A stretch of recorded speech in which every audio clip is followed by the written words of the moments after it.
Hello there, and welcome to today's edition of the Only Endometriosis podcast you need. Today I'm going to be talking about how to recognise endometriosis if you haven't had a diagnosis yet. So for those of you who are either starting on your endometriosis diagnosis journey, or for those of you who are well on the way but still seeking answers, hopefully this podcast will give you a little bit of solace, a little bit of hope, and some practical tips for what to do next. So the first thing to say is just to acknowledge that if you are listening to this podcast, if something has drawn you to this episode in particular, then I want you to know that you are not alone. There are so many women in the same situation as you are, in this kind of limbo land between knowing that there's something wrong, either GPs, doctors, specialists not giving you that label yet, or they've given you a label that just doesn't quite fit. You know that you've been maybe diagnosed with something like IBS or even anxiety. You've just been diagnosed with difficult periods, but you know that something else is wrong, something else is going on. Then you are not alone. I know that doesn't necessarily help. It's not necessarily going to give you the relief and the answers that you want longer term. But you are not alone. You are not the only person in this situation. So hopefully that gives you a little bit of comfort to know that there is a whole army of women out there like you, struggling all the time, some of the time, wanting some answers but not getting them. And hopefully this podcast is going to help just a little bit. So you are not alone. You're certainly not broken. Your body might be experiencing some symptoms that either causing discomfort, some may be debilitating, some of the time, all of the time. These symptoms that you're experiencing are very, very real. You're not making them up. We all believe you. We know that this is something that's happening to you, and we know that you know that there's something else going on. I know that Dr. Google can be quite a scary place at times, but also just to reassure you that the diagnosis of endometriosis doesn't necessarily come with all of the things that Google says that it does. So you may have some of the symptoms, you may have all of the symptoms, you may just have a couple or even none at all. You might have symptoms a lot of the time, you might have symptoms none of the time, but chances are you won't have all of these things going on all of the time. No matter what symptoms you're getting and no matter how severe the symptoms are that you're experiencing, please also know that there are things that you can do to remedy, to mitigate, and to minimise the impact of what you're experiencing, no matter how severe. I know that we're not told this. I know that, or most of the time we're not told. Most of the time we're not given those options in terms of natural ways to manage pain, to reduce the inflammation, the bloating, the IBS type symptoms, all of the other stuff we get, the scarring. We're not necessarily given the information to look for different approaches. But please do believe me when I say that there are different approaches out there and you can mitigate things naturally if you want to. So at the end, we're going to be talking, like I say, I'm going to give you a couple of tips in terms of what to do next steps in terms of getting that diagnosis, managing that diagnosis. And I'm also going to give you a new link, some exciting news. I've had a bit of a rethink. You can still have the free endometriosis empowerment workbook, but I've got something extra special for you as well at the end. And it's all going to be in the show notes as well. So, endometriosis diagnosis journey is a really, really tricky one. And I know that I've talked about this before, but it's still a very, very time-consuming journey. Some women sail through it. Some women get a diagnosis quite quickly. Other women, especially if you're going down the NHS route, will have to wait a longer time. The average time is still around sort of 7 or 8 years, which is still exactly the same as it was when I went through my diagnosis journey 20 plus years ago.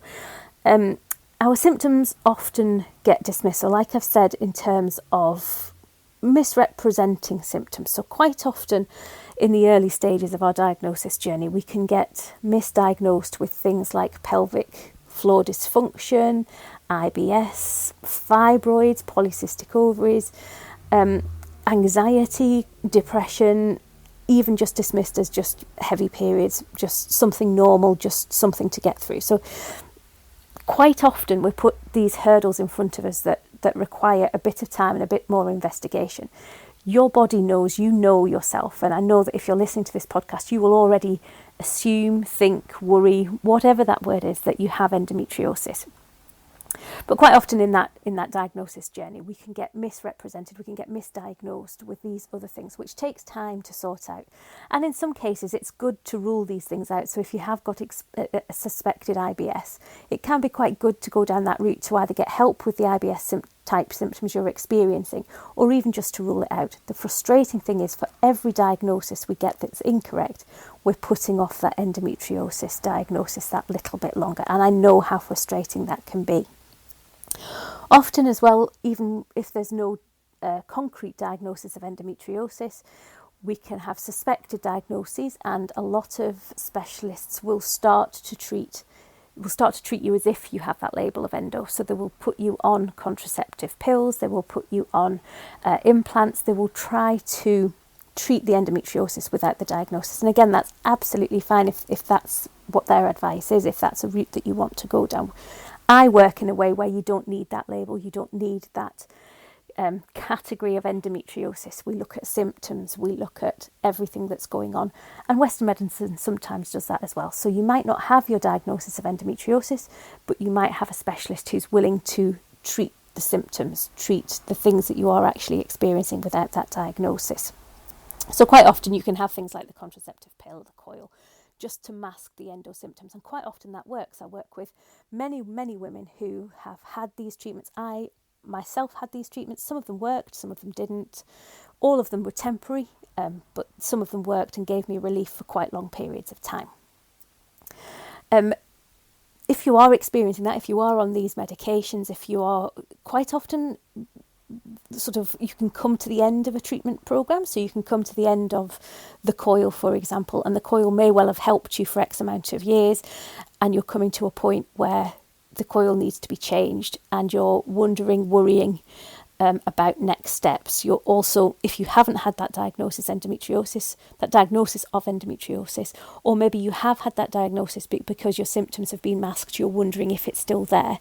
Just to say again that this is your journey. There's no right or wrong. So if you're questioning something, listen to that intuition, listen to that body, let that body be your guide.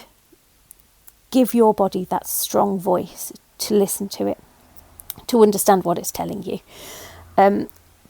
We are gaslit for so often, for so long. We are ignored, we're dismissed, that quite often we start to do it to ourselves, and that absolutely isn't our fault. It's natural, it's perfectly natural. If you've had people telling you for years that these symptoms either aren't real or that they're just part and parcel of periods, whatever else you've been told, you will start to believe that, because our brains believe what we tell it, what we tell them. So if you are in that position, gently we can start to reframe beliefs, we can start to repattern our thoughts to get out of that mindset.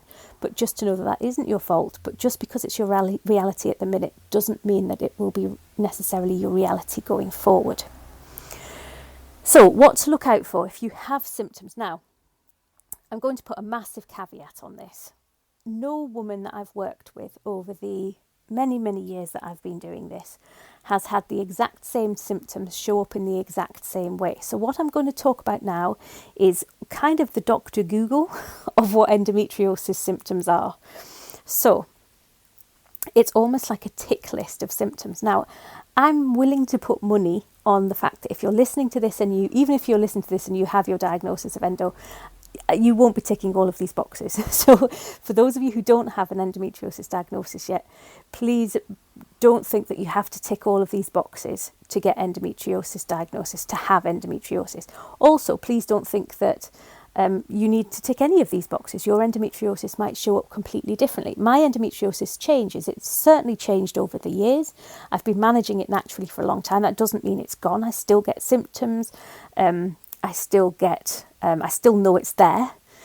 It doesn't impact on me half as much as it used to, but the endometriosis I'm experiencing now in the height of my own natural perimenopause is very different to the endometriosis I was experiencing 10, 15 years ago. So your endometriosis might well change, but these are the most common symptoms that we see. These are certainly the most common symptoms that I talk about with my clients in the clinic sessions and in one-to-one sessions. So pain is the first one. And interestingly, although it's probably the most common endometriosis symptom, it's actually not the symptom that most women come to me for. But that's because we're told that pain is part and parcel of a natural menstrual cycle. So please don't switch off when I start talking about pain, because this is one of the body's messengers. This is how we can tell that something's wrong, not just around endo, but anything. Obviously, if you burn your hand, if you cut your finger, the first thing you notice is the pain. That's that body's signal to us that something's happening, something's wrong. So even though it's dismissed most, even though it's the symptom, like I say, the most common, but not the symptom that people come to me most commonly with, it is the most common symptom of endometriosis. So I always think, you know how the Eskimos have many, many words, different words for snow? I always say that we should have the same for pain, because actually pain doesn't necessarily just cut the mustard when we're talking about endometriosis pain or any chronic health condition pain. So pain with endo can be dragging, it can be piercing, it can be shooting, it can be a dull ache, it can be nausea inducing, it can induce fainting, it can induce dizziness, or it can just literally be a sharp ache, a sharp stabbing pain as and when we're moving. It can be caused by specific movements, it can be caused by sex, it can be caused by stress. There's so many different variations to pain.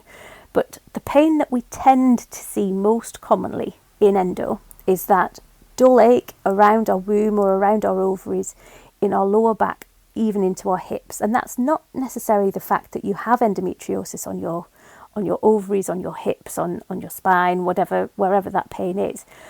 Essentially what's happening is the muscles, the soft tissue around where your endometriosis is contracting to protect it. So the pain message, is getting through to the brain that there's pain there. And exactly the same way that you may have an aching shoulder blade, the muscles and the soft tissue around that tense up to protect the original injury, to give that original injury, in inverted commas, space and calm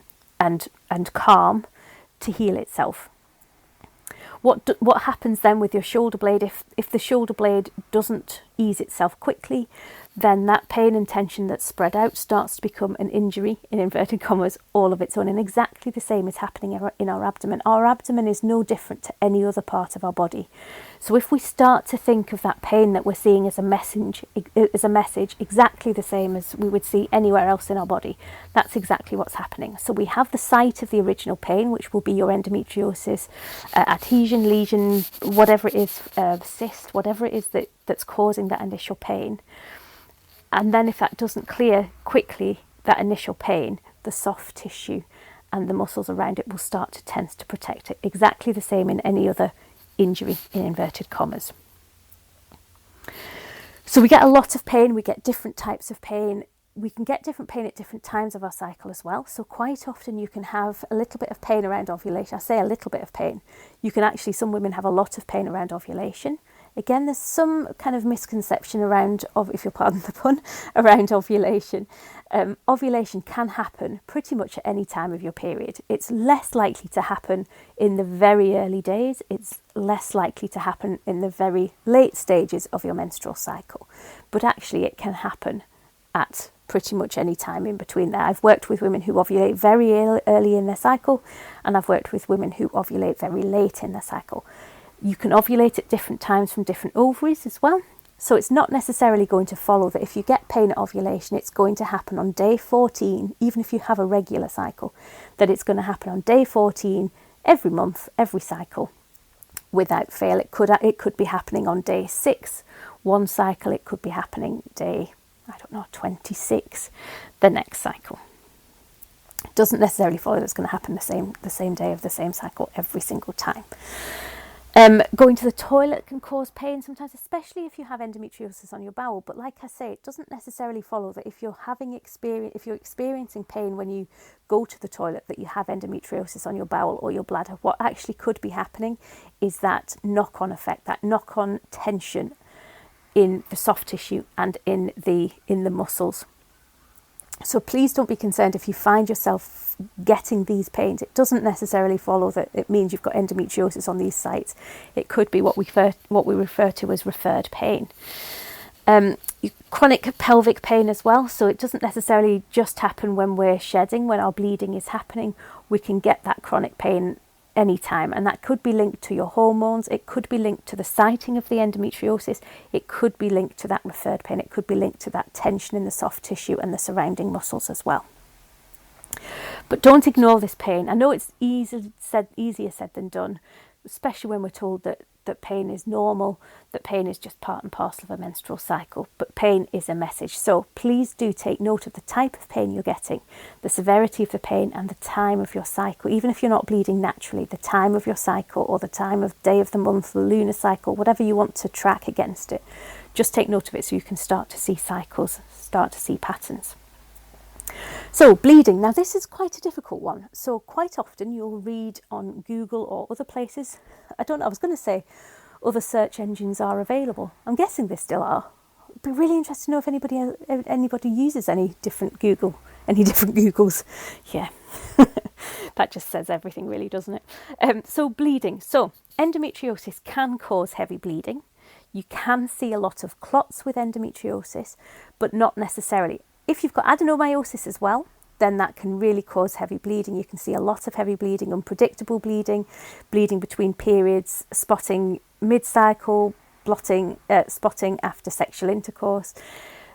You can start to see different bleeding happening with endometriosis as well. When we talk about bleeding, that's not the same as irregular periods. So I would say the vast majority of women I've worked with over the years, I'd sort of say maybe 80% upwards of women I've worked with over the years have incredibly regular periods. And a lot of women speak to me saying, well, I never thought I had endometriosis because my periods may be a bit heavy, but they are 29 days like clockwork, 32 days like clockwork. So I never thought I had endo. Firstly, bleeding is very subjective. So I didn't realise when I started my periods, I didn't realise I had heavy periods because I just thought that's what periods were. So it wasn't until, many, many years later that I realised that actually what I was experiencing was incredibly heavy bleeding and I had a lot of clots. So I didn't have the big clots, I had lots of tiny little ones. So on their own, they weren't anything significant. So when I was being asked the question, are the clots that you're experiencing bigger than I don't know, was it 20 pp's or 1 pp's? I can't remember now. But bigger than whatever size I was saying, I was like, oh no. So it can't be endometriosis. But actually, it's possible to have if you're having lots and lots of little clots, that kind of amounts to the same as big clots. So it's quite subjective because we don't necessarily know how much other people are bleeding. We don't necessarily know how much, or we assume that other people are getting these clots as well. So if you're getting the clotting, either lots and lots and lots of little clots, and again, not even every day of your period, but on the heaviest days, on day 5, whatever is normal for you, then again, just track it. It's so difficult for us to know what constitutes a heavy bleeding when you're not talking to other women about periods, when you're not seeing how much each other's bleeding. And I know I bang on about moon cups and menstrual cups, but this is a really good way of just tracking how much you bleed as well. It's so much better for us. If you can stomach the idea of using a menstrual cup, then please do look into it because it's so much healthier than other methods. You can use them if you can't use tampons. They don't have the same properties as tampons. So I could never use tampons, but I can use a menstrual cup quite happily. I've never had any issues with my menstrual cups. And it's a really good way of just tuning into exactly how much you're bleeding.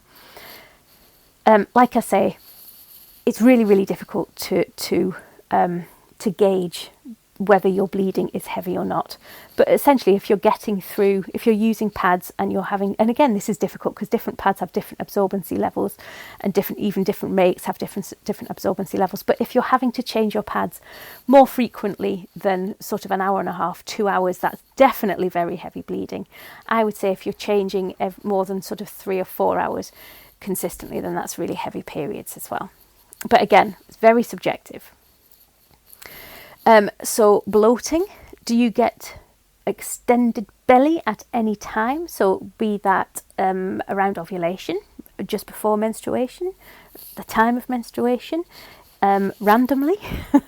It could, or you may believe, or it could actually be triggered by certain foods, but endo belly is real. I've been known in my time to go up 2 dress sizes from leaving the house to coming back at the end of the working day. So it is real. It's not in your mind. It can happen. Well, it can happen, like I say, at any time, really. But most commonly, I've seen it in people just before bleeding, and that's when I actually get mine mostly as well. Sometimes it can happen around ovulation. Quite often there's a dehydration element as well, so your bloating will go hand in hand with dehydration, and again, it's one of those things that can be symptom and trigger. So dehydration can cause or can exacerbate endobelly. Endobelly can also happen, I was going to say because you're dehydrated, but that's the same thing, but you know what I'm trying to say. So the IBS type symptoms as well, so we can experience constipation, you can experience diarrhea, you can have pain when you're opening your bowels, and again, especially if this is linked to certain times of your cycle, that's a good indication that there's certainly something else going on, but that it could be endometriosis. And again, it's not necessarily a sign that you have endo on your bowel, so you can have an operation, you can have your diagnostic laparoscopy and be completely clear of endo on your bowel and still have these bowel symptoms. And that's either going to be because, in my experience, it's due to either the muscle tension, the soft tissue tension, like I mentioned, going on in the abdomen around the actual sites of your endometriosis kind of spreading out, or it's to do with anxiety and the emotional component of endometriosis, because endo is a chronic health condition, and chronic health conditions have physical and emotional and spiritual, but we'll talk about that in another podcast, elements to them. So the IBS type symptoms are either due to the physical clenching.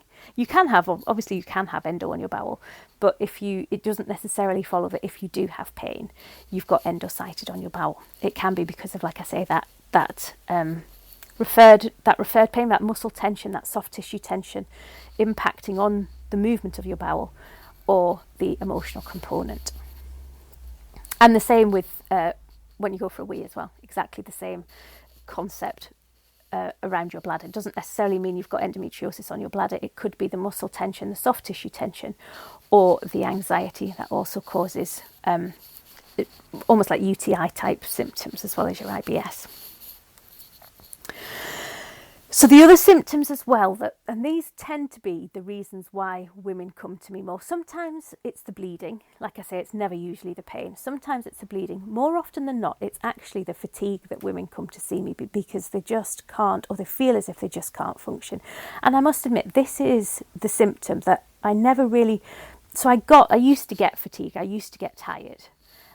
I used to get especially tired when I was bleeding, so I used to talk about kind of cycle syncing, and I've talked a lot about cycle syncing in workshops and things, and it's something I'm very, very passionate about. And when you when you sync your life, when you sync your activities to your cycle, you can be a lot more productive, you can be a lot happier, things just tend to flow a lot more, again, if you'll pardon the pun. The fatigue I'm experiencing with my endometriosis as part of my perimenopause journey, my natural perimenopause journey, is something I've never experienced before. It really is bone deep. It's fatigue that gets to the very core of you. Sometimes you don't feel, and sometimes you actually can't walk. You walk like a zombie, or you feel as if you're walking like a zombie. It's actually taking so much effort to get up the stairs. This kind of fatigue isn't necessarily helped by rest. You can get sort of temporary respite by having a snooze, but this type of fatigue is really all consuming. And this like I say, this tends to be it's certainly one of the top reasons why women have come to me in the past. Brain fog, so kind of almost like the menopause symptoms that we talk about, but brain fog, mood swings, those kind of things as well, that women don't understand. Sometimes they go to the doctor. There's a big drive, and I'm not dissing the menopause drive at all. The menopause conversations are fabulous because we're starting to talk about women's health, and the celebrities that kind of jumped on the menopause bandwagon, love them or hate them. I'm not going to tell you which side of the fence I sit on. If you've been to my webinars, you will know. But the conversations that they are starting are absolutely fantastic. We're starting to talk about periods more than ever. We're starting to talk about menopause and hormones more than ever. The downside of that is all the scare stories that come with it, and all of the marketing. I suppose I'm maybe guilty of this, am I? I do search my soul from time to time. But the flip side is that we're starting to have these fabulous conversations. We're starting to really talk about what hormones look like. Quite often, endometriosis symptoms can mirror perimenopause symptoms or menopause symptoms. Things like brain fog, irritability, fatigue, anxiety, self-esteem, low mood, depression. These things that we associate now, or starting to associate now, with menopause actually are really, really prevalent when we talk about things like endometriosis, adenomyosis, all of these conditions that many of us deal with. A lot of the time, a lot of the stories I'm hearing nowadays, that sounds so old. A lot of the stories I'm hearing nowadays are of women going to doctors and being dismissed or misdiagnosed with perimenopause, when actually it's a hormonal imbalance, or it's endometriosis or adenomyosis or polycystic ovaries. That's because, don't get me started on the lack of training around women's health in the UK world anyway.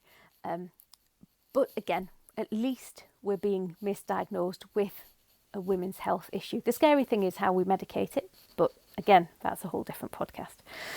So fertility as well. Quite often, women who have endometriosis can struggle to conceive. Now, it's not as difficult to conceive with endo as many believe it is. It's not as difficult as some of the stats will have you believe. Quite often, there is a dual diagnosis with endometriosis and adenomyosis, which makes conception harder. There's a dual diagnosis of endometriosis and fibroids, which makes conception harder. Quite often, it's the worry about conceiving that can impact on that conception journey. So just because you have endometriosis or you suspect you have endometriosis doesn't necessarily mean that there's going to be a fertility component to it. But quite often the fear of that does drive women to speak to me or to go to their doctor or to push for that diagnosis. The good thing about having a diagnosis or suspected endo is that if you have that label, then you're kind of fast-tracked onto fertility, onto supported fertility. What's the word I'm looking for? Anyway. Supported fertility journeys. So if you are considering getting pregnant and you have a diagnosis of endometriosis or even suspect you have endo, then do go and speak to your GP, because as soon as you mention anything like endo or cysts, chocolate cysts, anything like that, they'll start to get the ball rolling for support with your conception after 6 months rather than the year or 2 years that it normally takes.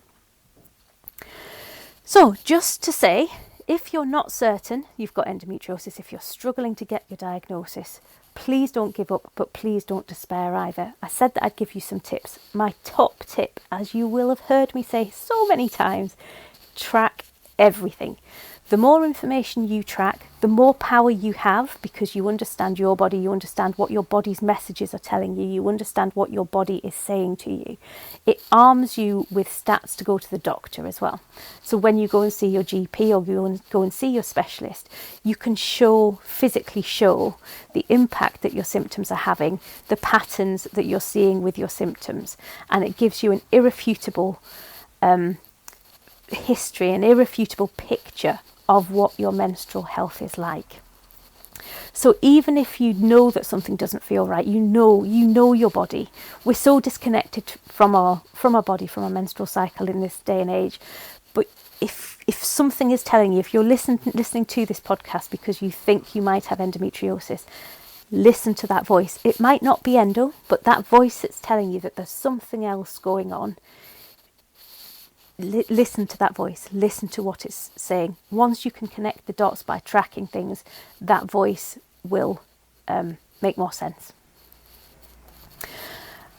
So you don't need a diagnosis to start supporting your journey. So many women, again, sort of put off, mitigate it. And again, I completely get why they do this. But many women put off trying to relieve their symptoms, trying to minimise their symptoms until they have that diagnosis. And I completely get that. But you don't have to. You can start to work with your body. You can start to look at reducing your symptoms perfectly easily without that diagnosis. And it doesn't detract from that diagnosis journey either. if you're tracking everything and starting to do things like pain management, things like hormone and rebalancing, if you're tracking your cycles, then you can still take all of this information to your specialist, to your GP, and say, well, look, this is how it was before. My pain levels were at 15 out of 10 before I started doing this. I'm doing X, Y, and Z, and look at the impact that that's having. That's a really powerful narrative to share with somebody. That's a really powerful narrative to share with your GP. If you've been to your GP and you're getting nowhere, then you can ask to see a different GP. You can ask for a second opinion. You can also ask your GP to refer you to a specialist. So you can either ask on the NHS, or you can ask for a private referral. You can actually refer yourself privately as well in many instances, but you can actually sit in front of your GP and demand that your GP makes a referral to a specialist. Ask specifically about endometriosis. Say that you worry that you may have endo, and again, if you've tracked everything, you can say this is why. And you can use, if you've made notes from this podcast, you can use the notes on this podcast to help as well. In fact, what I'll try and do, and I keep saying these things and I forget I say them, I never do them, but I'll try and come up with almost like a symptom checklist that you can say. I do have symptom checklists in terms of just general well-being and symptoms and stuff, but what I don't have at the minute is almost like a quiz. Do I have endo kind of quiz? Oh, there's an idea. Watch this space. Something else I'll never get round to. And if you've followed me for a while, you'll know that happens on a regular basis. I have these little thought havens as I'm recording these podcasts, and they never go anywhere. But if it's a good idea, remind me, email me, remind me that I said I'd do it. So start tracking your symptoms now. Give your body a voice. Give those signals that it's sending you, give those messages that it's telling you credence and substance, and something that you can take forward and is irrefutable. You can't be dismissed if you're sitting there with an app or a spreadsheet. Shout out to my symptom spreadsheet. But if you're sat there with that symptom spreadsheet in front of the GP, if you're sat there with an app that says just how bad, in inverted commas, these symptoms are, the patterns that you're experiencing, they can't dismiss that. And ask for help. Go and speak to me, somebody like me, who can give you advice, but equally can help mitigate your symptoms if that's what you want to do. I'm not taking on any one-to-one new clients over the summer. I'm fully booked now until probably the end of sort of autumn time, but there are my e-learning and self-care digital resources open as well, and I'm going to come on to that in a second. But there are plenty of people out there like me.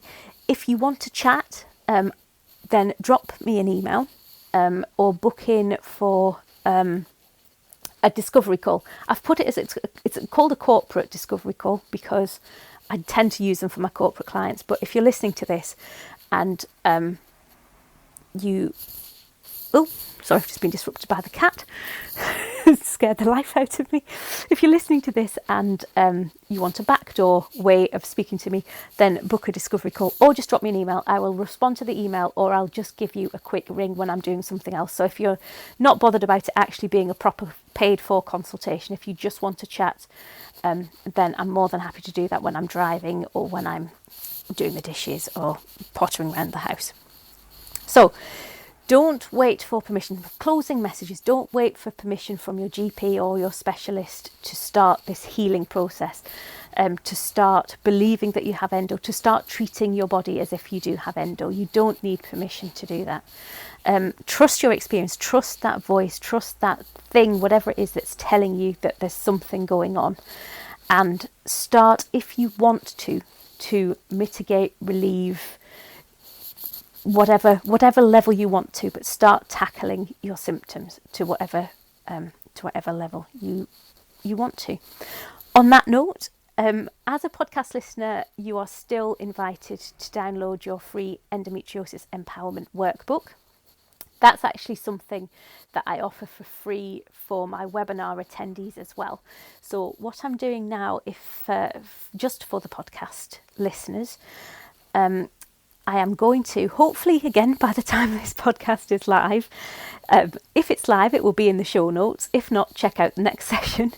I don't like to set myself unobtainable goals, but there will be a 50% discount on my endometriosis empowerment bundle. So this is if you want to take it even deeper and start to look at mitigating some of the symptoms.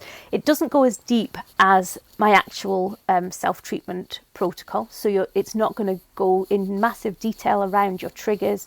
It's not going to help you identify what your endo causes and triggers are. Not necessarily even going to necessarily help with the symptom trigger cycle, although you can quite easily go that far with it. But it will really start to help you identify what's going on. It will help you start to take those next steps to making your symptoms or to lessening your symptoms. Essentially what it's still got the endometriosis empowerment workbook, so that's included in the bundle. You'll get a natural pain management or endometriosis pain management toolkit. You'll get some journaling prompts that help with hormonal balance and ease anxiety, all that kind of thing. You also get access to my Having Healthy Periods programme, Nourishing Womb to help start that reconnection with your womb, that reconnection with your menstrual cycle, even if you're not bleeding naturally. That's a really nice way of kind of falling back in love with your womb, just gently reconnecting to your womb. You get the 2020 recording of my Manage Endometriosis Naturally webinar, which will talk you through my 3-step process. It will talk you through the theory behind symptoms, triggers, causes. It will talk you through the theories behind natural management for endo. And you also get my 41 Days to Fabulous program, which is literally 41 days of gentle self-care rituals to get you feeling fabulous.